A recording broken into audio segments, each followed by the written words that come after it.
नमस्ते, मैं हूं रविंद्र गौतम और आप देख रहे हैं संजीवनी टीवी पर शेयर बाजार का लेखा जोखा। दोस्तों, अगर मैं आज भी कहूं कि जो मैंने सुबह लाइव में कहा था बाजार कुछ वैसा ही चला, तो कई बार मुझे लगता है कि ये ठीक बात नहीं है। क्योंकि बाजार अगर जैसा मैंने कहा था वैसा चला, तो ये सिर्फ और सिर्फ मैं ऐसा समझता हूं कि जो विश्लेषण किया वो सटीक बैठ गया। प्रिडिक्शंस नहीं मैं करता हूं सुबह लाइव में, ये मैं हमेशा कहता हूं, क्योंकि मैं सिर्फ और सिर्फ एनालिसिस करता हूं, विश्लेषण करता हूं। और जो पैरामीटर्स मुझे मिल जाते हैं, जो फैक्ट्स मुझे मिल जाते हैं विश्लेषण करने के लिए, उन पैरामीटर्स को मैं चुनता हूं। वो सही चीजें पिछले कुछ दिनों से निकल रही हैं, यानी कि विश्लेषण सही हो रहा है, बस इतना ही कह सकते। खैर, आज हमने बात करी थी कि मार्केट फ्लैट टू निगेटिव रहेगा और मार्केट धीरे धीरे करके निगेटिव हुआ। हालांकि मैंने ये भी कहा था कि सुबह 10 बजे के बाद मार्केट में और बड़े बदलाव भी आ सकते हैं, वो पॉजिटिव भी हो सकता है और निगेटिव भी हो सकता है। वो सारा कुछ हुआ। खैर, उस पे नहीं जाते हैं और आज के बाजार का, शेयर बाजार का लेखा जोखा देखते हैं कि आखिरकार हुआ क्या है। तो आपको याद ही है ना, हमने क्या कहा था। एक तो कहा था भाई, क्रूड ऑयल के दाम पर आपको नजर रखनी है। और जिस वक्त मैं ये क्रूड ऑयल की बात कर रहा हूँ, ये 6:30 बजे है और मैं ये रिकॉर्ड कर रहा हूँ, उस वक्त क्रूड ऑयल धड़ करके नीचे आने की प्रक्रिया शुरू कर चुका है। और इसके ऊपर हम लोग कल सुबह 7:30 बजे बात करेंगे और समझेंगे कि कल की ओपनिंग कैसे होगी। लेकिन अभी तो आप ये समझ लीजिए कि आज आखिरकार बाजार में क्या हुआ, क्यों हुआ, कैसे हुआ और इसका इंपैक्ट कल कैसा पड़ने वाला है। तो दोस्तों, पहले तो हम ये समझ लेते हैं कि क्या समझ लेते हैं कि आज जो बाजार के अंदर हुआ है, यानी कि 4 अगस्त को, वो क्या क्या हुआ है। तो आज बाजार दोस्तों लाल निशान में बंद हुआ। लेकिन सवाल सिर्फ यहां पर यह नहीं है कि बाजार गिरा या चढ़ा। असली सवाल तो यही आता है कि भाई बाजार गिरा क्यों और कल के लिए इसका आपके पोर्टफोलियो पर क्या असर होगा। और आज की लेखा जोखा में हम पूरी तस्वीर देखेंगे कि इंडेक्स से लेकर सेक्टर तक और गिरने वाले शेयर से लेकर सोने चांदी तक, और सबसे जरूरी है कि कल की रणनीति क्या हो। तो चलिए शुरू करते हैं पूरी डिटेल के साथ। तो सबसे पहले 3 बड़े इंडेक्सेस का हाल जान लेते हैं। दोस्तों, सोचिए कि आपकी पूरी सोसाइटी की एक व्हाट्सएप ग्रुप है। होता है सभी सोसाइटीज में, सभी कॉलोनीज का एक एक व्हाट्सएप ग्रुप होता है।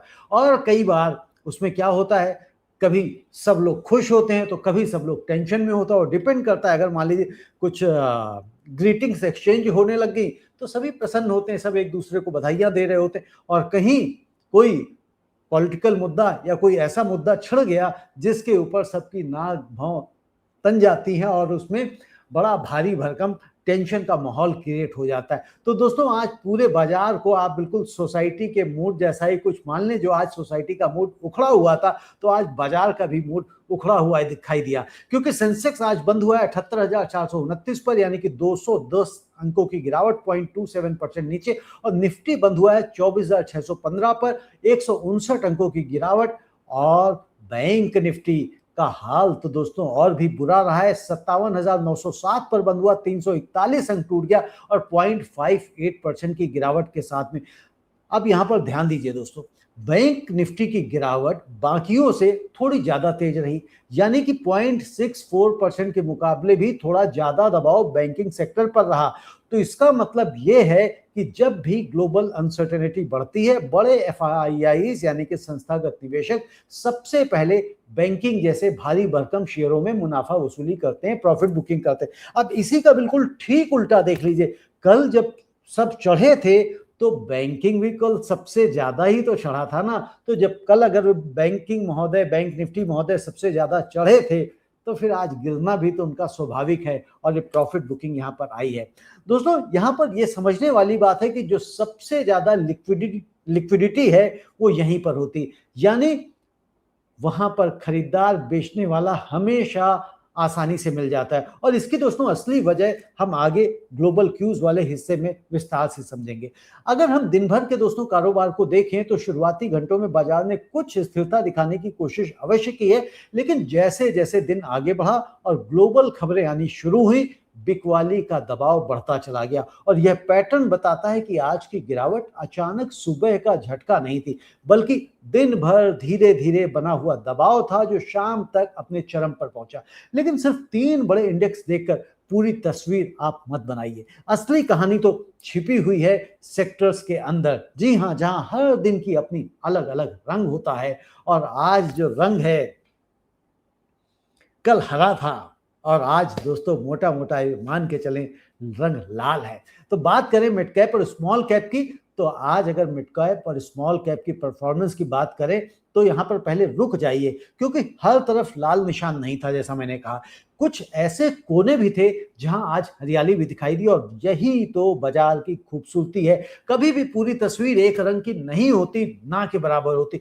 कल लेकिन पूरी तस्वीर एक रंग की थी, कल पूरी तस्वीर हरी थी। हाँ, ये जरूर है कि कोई कम हरा हुआ था, लेकिन हुआ तो था। दोस्तों आज मिड कैप 0.29% नीचे बंद हुआ, स्मॉल कैप इंडेक्स ने बिल्कुल उल्टी चाल चली और 0.23% ऊपर बंद हुआ। यानी कि ये देखिए हरे में आ गया ना, यानी बड़ी और मझोली कंपनियों में सावधानी दिखाई दी, लेकिन छोटी कंपनियों ने में कुछ खरीदारी भी आई है, बाइंग भी आई है। और यह पैटर्न अक्सर तब दिखाई देता है जब बड़े संस्थागत निवेशक सुरक्षा को तलाश करते हुए सतर्क होते हैं, जबकि घरेलू छोटे निवेशक अपने भरोसे के कुछ खास शेयरों में खरीदारी जारी रखते हैं। दोस्तों अगर आप सेक्टर्स की बात करें तो ऑटो सेक्टर 0.44% नीचे रहा, फार्मा 0.24% नीचे रहा। आईटी सेक्टर की बात करें तो करीब 0.82% की गिरावट के साथ बंद हुआ, और दूसरी तरफ मेटल सेक्टर ने अच्छी बढ़त दिखाई है, 0.91% ऊपर रहा, और यही आज के बाजार की सबसे मजबूत सेक्टर भी रहा है। दोस्तों रियल्टी सेक्टर की बात करें तो तेज गिरावट यहां पर देखने को मिली है, 2.39% गिर गया, जबकि एफएमसीजी 0.88% नीचे बंद हुआ। और बैंकिंग की अगर हम बात करें तो पीएसयू बैंक सेक्टर लगभग सपाट रहा, फ्लैट रहा, 0.08% नीचे रहा, जबकि प्राइवेट बैंक सेक्टर 0.66% नीचे बंद हुआ। दोस्तों ये बिल्कुल ये ऐसे ही है कि जैसे आपकी बिल्डिंग में एक फ्लोर पर पानी की सप्लाई बंद हो और बाकी के फ्लोर्स पर सब सामान्य चल रहा हो, और पूरी बिल्डिंग को दोष देना तब ठीक है, क्योंकि दिक्कत सिर्फ और सिर्फ एक फ्लोर की थी। और आज दोस्तों रियल्टी और आईटी वाले फ्लोर पर दिक्कत हमें साफ साफ दिखाई दी। दोस्तों जबकि मेटल वाला फ्लोर है वो बिल्कुल ठीक ठाक चल रहा था, तो पानी वहां पे बढ़िया बहाव आ रहा था, लोग खूब नहा रहे थे, उस फ्लोर के सारे सज्जन पुरुष, देवियां भी नहा रही थी, सब लोग नहा रहे थे। आगे बढ़ते हैं और देखते हैं कि रियल्टी सेक्टर की इतनी बड़ी गिरावट क्यों आई, क्योंकि ये थोड़ी हैरान करने वाली लग सकती है आपको, लेकिन इसका सीधा कनेक्शन ब्याज दरों और निवेशकों के जोखिम लेने की क्षमता से जुड़ा हुआ है। जब ग्लोबल अनसर्टेनिटी बढ़ती है तो रियल्टी जैसे सेक्टर जो लंबी अवधि के कर्ज और भरोसे पर टिके होते हैं सबसे पहले दबाव में आते हैं। और वहीं पर मेटल सेक्टर की बढ़त एक अलग कहानी बताती है।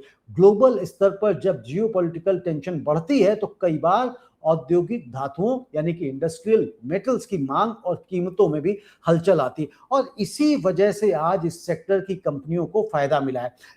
यह याद दिलाता है कि एक ही खबर अलग अलग सेक्टर्स पर बिल्कुल अलग अलग असर डाल सकती है, कहीं दबाव बनाती है तो कहीं मौका भी दे जाती है।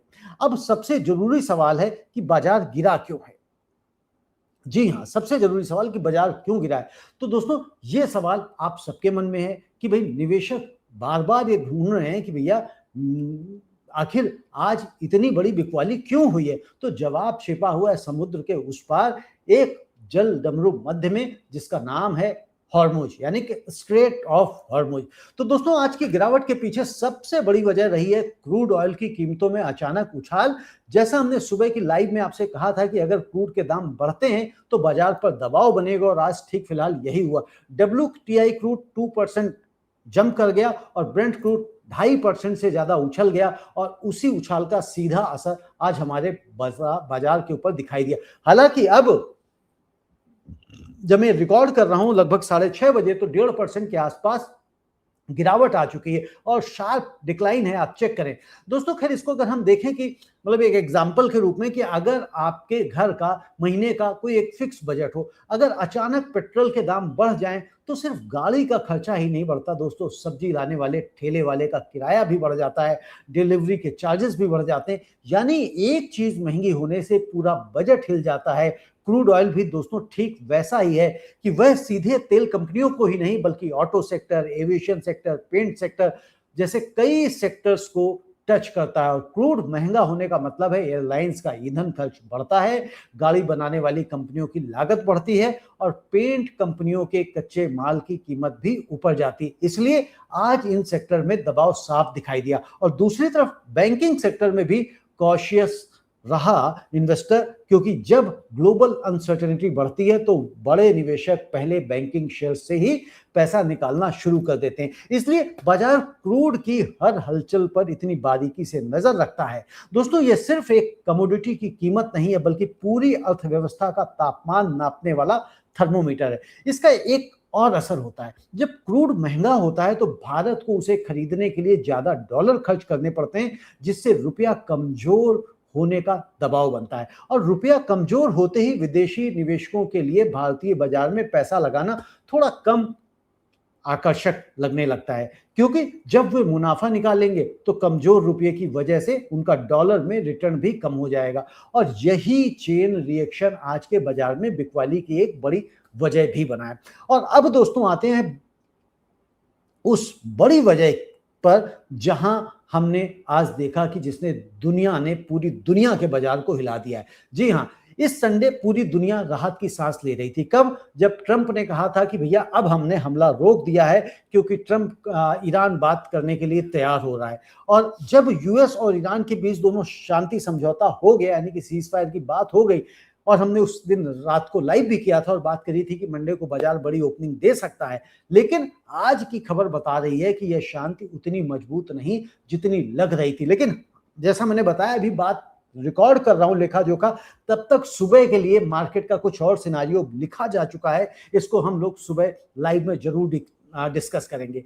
तो खैर, इसकी चर्चा हमने लाइव सेशन में बाजार खुलने से पहले करी थी, आप सब जानते हैं। अगर यूएस ईरान पीस डील की हम बात करें तो दोस्तों, यूएस ईरान पीस डील के बाद क्रूड की कीमतों में जो स्टेबिलिटी आई थी, आज उसमें दरार दिखाई दी, यानी कि गिरावट दिखाई दी। और स्ट्रेट ऑफ हॉर्मुज को लेकर फिर से तनाव की खबरें आई, जिसकी वजह से क्रूड में अचानक उछाल आया। यहां पर यह याद रखना है, क्योंकि दुनिया का करीब 5वां हिस्सा तेल इसी स्ट्रेट ऑफ हॉर्मुज से होकर गुजरता है, और हम भी यहां से जो हमारे पास तेल आता है, लगभग 85% से अधिक तेल हम आयात करते हैं। ये बार बार मैं आपको अपने कार्यक्रम में बताता रहता हूं, ताकि आप मार्केट को पढ़ना सीख जाए और बेहतर तरीके से मार्केट को समझना सीखे। क्योंकि इस अनिश्चितता के दौर पे का असर जो है ना, सिर्फ और सिर्फ भारत पर नहीं आता है, बल्कि दुनिया भर के बाजारों पर ये दिखाई देता है। और ग्लोबल निवेशक आज पूरी तरह से कॉशियस रहे, और जिसकी वजह से एफआईआईज यानी कि विदेशी निवेशकों की तरफ से बिकवाली का दबाव भी बना रहा है। जबकि डीआईआईज ने कुछ हद तक सहारा देने की कोशिश जरूर की है, लेकिन ग्लोबल दबाव के आगे यह सहारा पूरी तरह से काम नहीं आया। यहां दोस्तों एक बात समझनी जरूरी है कि शांति समझौता होना और शांति का असल में बने रहना दो अलग अलग बातें हैं।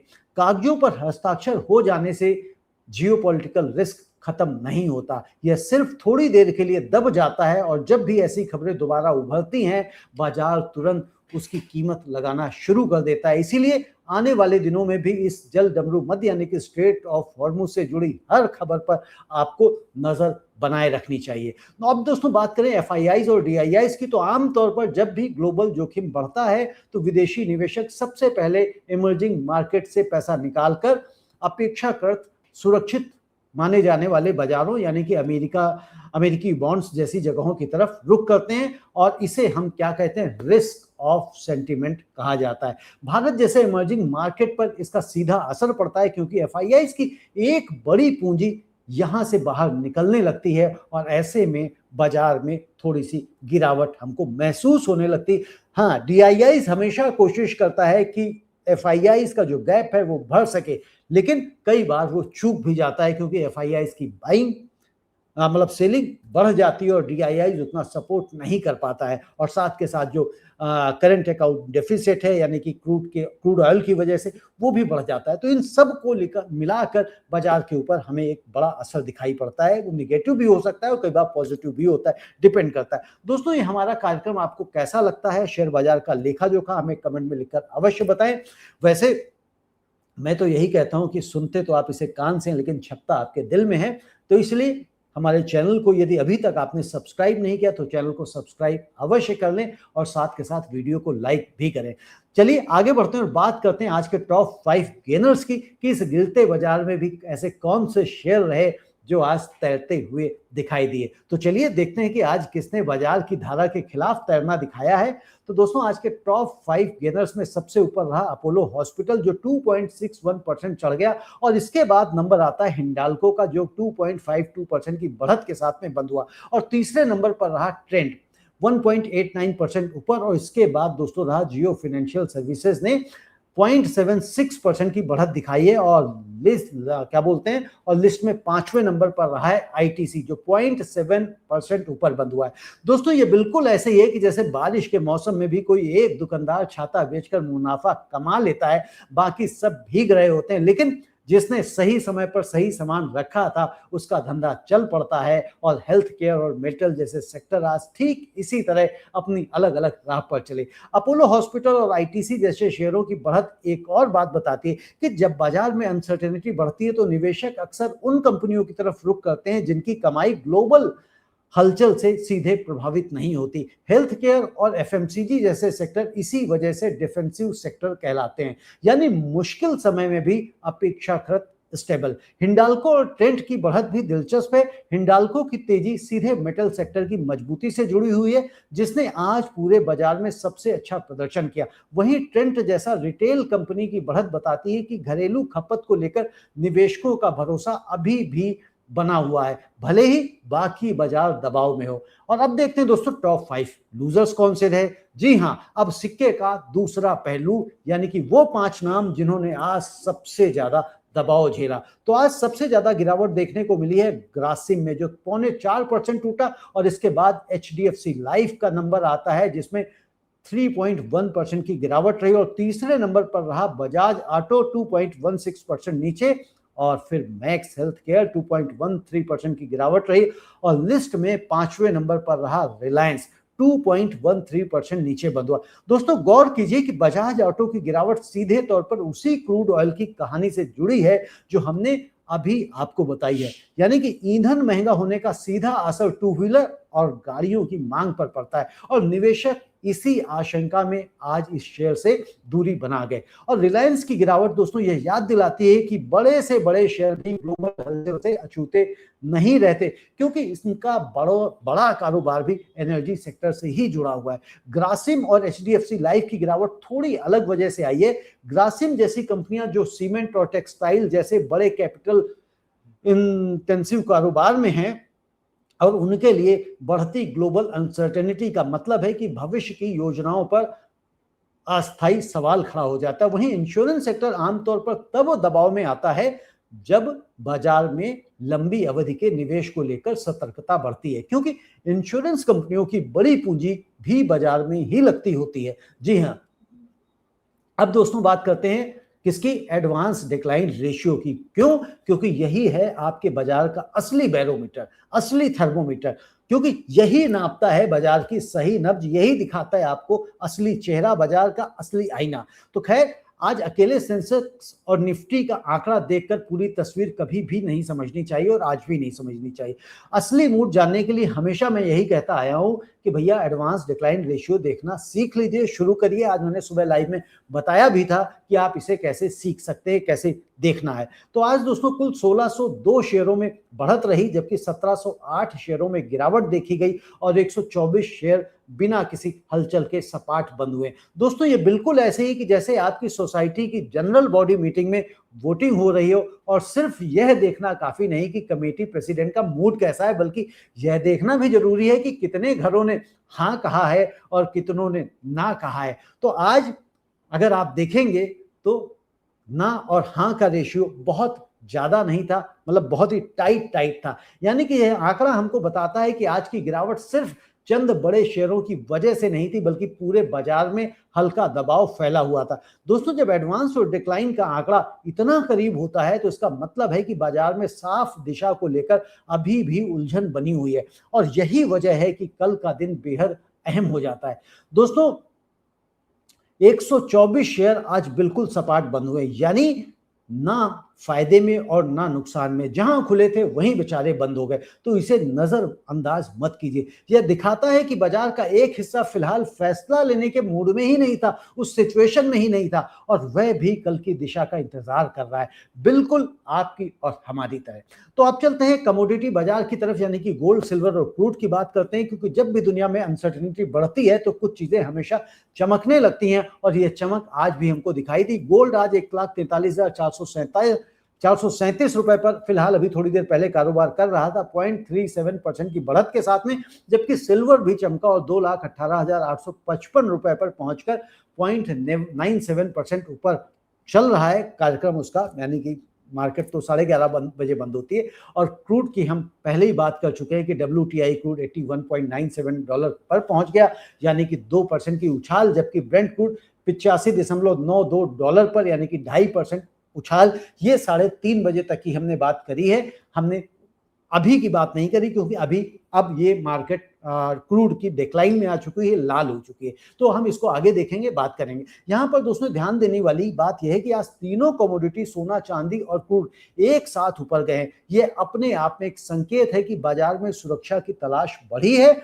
और जब इक्विटी बाजार में दबाव हो और कमोडिटी में एक साथ खरीदारी दिखे तो यह जियोपॉलिटिकल टेंशन का साफ संकेत माना जाता है। दोस्तों, जिन निवेशकों के पोर्टफोलियो में पहले से ही सोना या चांदी का एक हिस्सा है, उनके लिए आज का दिन थोड़ा राहत भरा जरूर रहा होगा, क्योंकि जब इक्विटी में नुकसान हो रहा हो तो कमोडिटी वाला हिस्सा उससे कुछ हद तक संतुलित कर देता है, बैलेंस कर देता है। यही वजह है कि पोर्टफोलियो में एक छोटा हिस्सा गोल्ड या सिल्वर जैसी संपत्ति का रखना चाहिए, यानी कि एक बैलेंस स्ट्रेटजी का हिस्सा इसको माना जाता है। दोस्तों, बात करते हैं कल के बाजार की सपोर्ट और रेजिस्टेंस की और स्ट्रेटजी की। तो दोस्तों, ये सबसे हमारा जरूरी हिस्सा है। हालांकि कल हम सुबह भी इसके ऊपर बात करेंगे लाइव में, और एग्जैक्ट तब बात करेंगे सिचुएशन की, तब कहाँ जा रही, लेकिन अभी के लिए आप देख लीजिए, जो कल सुबह नहीं जुड़ पाएंगे वो जान लें। दोस्तों, अगर क्रूड ऑयल की कीमतों में यह तेजी बनी रहती है तो कल भी बाजार पर दबाव बना रह सकता है, लेकिन अभी स्थिति ये आ रही है कि क्रूड ऑयल की कीमतों में दबाव आ रहा है, तो यानी कि कल एक बार को बाजार में उछाल भी दिखाई दे सकता है। तो लेकिन इसका इंपैक्ट कहां कहां पड़ता है? ऑटो सेक्टर में, एविएशन सेक्टर में और पेंट सेक्टर पर इसका इंपैक्ट हमें साफ दिखाई देता है क्रूड ऑयल का। और तकनीकी तौर पर अगर आप देखें टेक्निकल उस पे, तो जो इसका सपोर्ट है तो 24,530 और उसके नीचे 24,450 और फिर 24,300 का सपोर्ट है। अगर 24,530 टूटेगा तो फिर 24,450 पे दिखाई देगा, 24,450 भी टूटेगा तो 24,300 पे आप इसका सपोर्ट टेस्ट हो सकता है। जबकि रेजिस्टेंस की बात कर लूं तो ये फिलहाल मेरे लिए भी 24,770 पर है, और अगर ये 24,770 यानी जो कल वाला जहां पे क्लोजिंग हुई थी उसके बाद फिर 24,800 इमीडिएट, और उसके ऊपर 24,850 का। दोस्तों, कल की स्ट्रेटजी की अगर हम बात करें तो यहाँ पे ध्यान रखने वाली बात यही है कि क्रूड के दाम पर आपको लगातार नजर बनाए रखनी है। एडवांस डिक्लाइन रेशियो पर अपनी नजर रखिए, क्योंकि अगर गिरने वाले शेयरों की संख्या और बढ़ती है तो यह व्यापक कमजोरी का संकेत होगा, और अगर बढ़ने की संख्या, चढ़ने वालों की संख्या वो बढ़ जाती है गिरने वालों के मुकाबले, तो इसका मतलब होगा कि मार्केट में एक पॉजिटिव माहौल बनना शुरू हो चुका है, मार्केट की ब्रेथ मजबूत होती चली जा रही। तो इसलिए हमेशा ध्यान रखना है आपको किन किन चीजों का, किन किन बातों का, मार्केट को अगर हम एनालाइज करते हैं कि कौन कौन सी चीजें सबसे ज्यादा जरूरी है देखनी, यानी कि क्रूड ऑयल की चाल पर नजर रखिए, दूसरा गिफ्ट निफ्टी की चाल पर नजर रखिए, और साथ के साथ एडवांस डिक्लाइन रेशियो देखिए, तभी आप बाजार को बेहतर तरीके से आप समझ सकते हैं। तो खैर, आगे बढ़ते हैं और हम ये भी समझने का प्रयास करें। सबसे पहले तो हमें ये बताएं, आप सभी लोग, हमारे जितने भी दर्शक इस कार्यक्रम को देख रहे हैं, कि आज आपका पोर्टफोलियो कितना लाल रहा है और कितना हरा रहा है, नंबर 1। दूसरा सवाल मेरा ये है, क्या आपका पोर्टफोलियो डाइवर्सिफाइड पोर्टफोलियो है, यानी कि सिर्फ कहीं एक ही सेक्टर का तो आपने सामान, यानी कि सौदा, यानी कि स्टॉक तो नहीं भर रखे हैं, यानी कि अलग अलग हमारे सेक्टर्स होने चाहिए, तभी हमारा पोर्टफोलियो एक ढंग से अच्छा ग्रो कर सकता है, और वही एक बेहतर पोर्टफोलियो माना जाता है। खैर, अब दोस्तों बात करते हैं आज हमें बाजार ने क्या सबक दिया। तो दोस्तों, हर लाल दिन सिर्फ नुकसान की खबर नहीं लाता, वो एक सबक भी लेकर आता है, बशर्ते आप उसे सुनने के लिए, समझने के लिए तैयार हो। तो आज का सबक बहुत ही सीधा है कि आपका पोर्टफोलियो सिर्फ भारत की खबरों से नहीं, बल्कि दुनिया के किसी कोने में बैठे किसी भी जल डमरू मध्य की खबर से भी हिल सकता है। इसीलिए सिर्फ एक सेक्टर या एक थीम पर भरोसा करना रिस्की होता है, जोखिम भरा होता है।